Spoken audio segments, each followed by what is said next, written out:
Bonjour, Véronique Cru Life. Je suis ravie de vous retrouver. Je vous propose aujourd'hui ma recette du brownie au chocolat. Grande fan de cacao, donc évidemment au cacao cru. Donc vous allez voir, c'est extrêmement simple et c'est délicieux. Bonjour, bienvenue sur la chaîne Cru Life.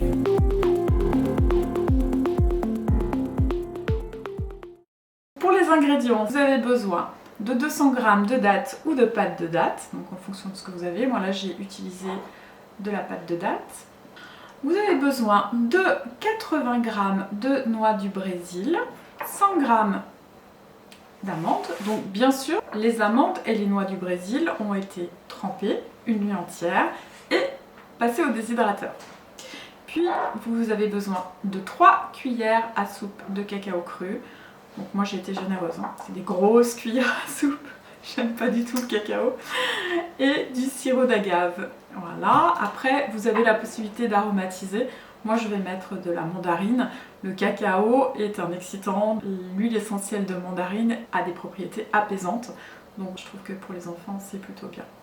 Vous pouvez utiliser à la place des amandes et des noix du Brésil des graines de tournesol. C'est beaucoup moins cher, c'est beaucoup moins gras. Moi, je suis une gourmande, donc je l'aime comme ça. Et pour le glaçage, il vous faudra un sucrant, une tasse de sirop d'agave ou de sirop d'érable ou de sirop de coco, une tasse de cacao et une demi-tasse de coco désodorisé parce que j'ai pas spécialement envie de goût de coco dans cette recette.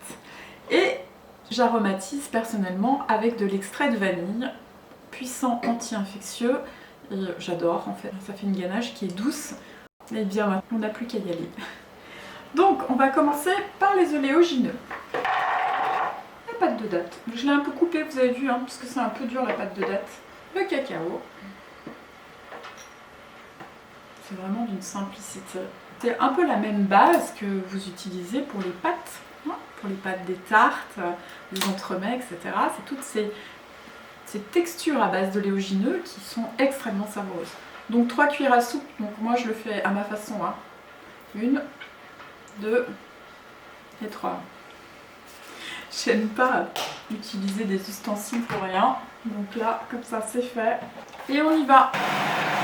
C'est très boisé. Et je vais rajouter de la vanille.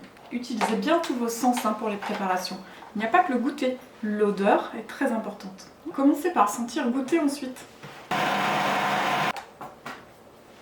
Alors, voyons.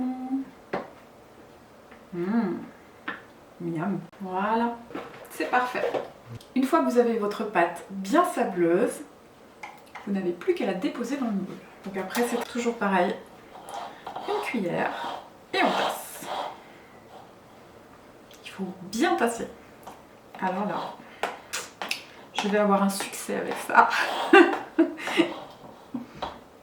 Bon, après, je vais être honnête avec vous, je laisse pas ma part aux autres. Hein.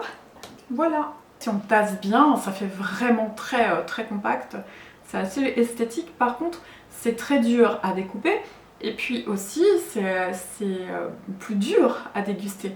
Donc, le brownie est fait. Il nous reste la ganache. On va mettre l'huile de coco désodorisée, comme je vous l'ai dit. On ne cherche pas à faire un brownie coco. Le sucrant.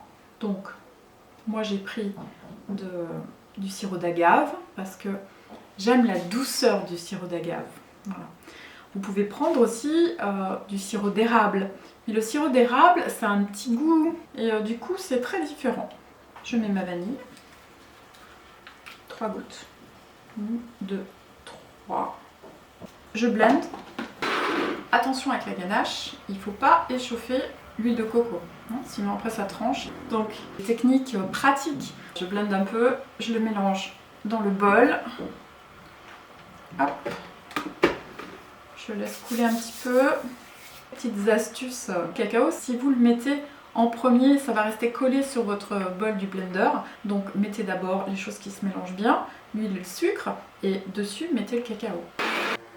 Si je la goûte, mon brownie va être amputé d'une grande partie de sa ganache. Elle est vraiment top. Voilà, maintenant il ne nous reste plus qu'à répartir. Alors les pâtissiers ils font comme ça, pardon pour le bruit. Ça c'est pour la lisser sur la fin. Voilà. Et maintenant, vous la laissez au réfrigérateur. Ça va prendre très très vite parce que la coco fige avec le froid. Donc c'est très rapide. En 1 heure, il est prêt à déguster. Bon appétit!